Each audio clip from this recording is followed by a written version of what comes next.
আমাদের অস্তিত্ব নিয়ে প্রশ্ন তুলছে তারা। এবং আজকের যে সমাবেশ, যে কনটেক্সটে আমরা আসলাম, আমরা কোনো দুর্বলতার থেকে এখানে আসিনি।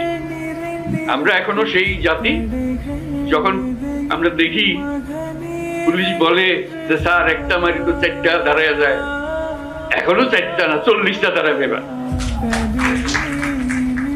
এই জাতি মরে নাই, দুর্বল হয় নাই, সবল আছে। আপনাদেরকে আজকে উপস্থিতিটা শুধু সেটা জানানোর জন্য, আমাদের সবার মনে সেটা জাগিয়ে দেওয়া।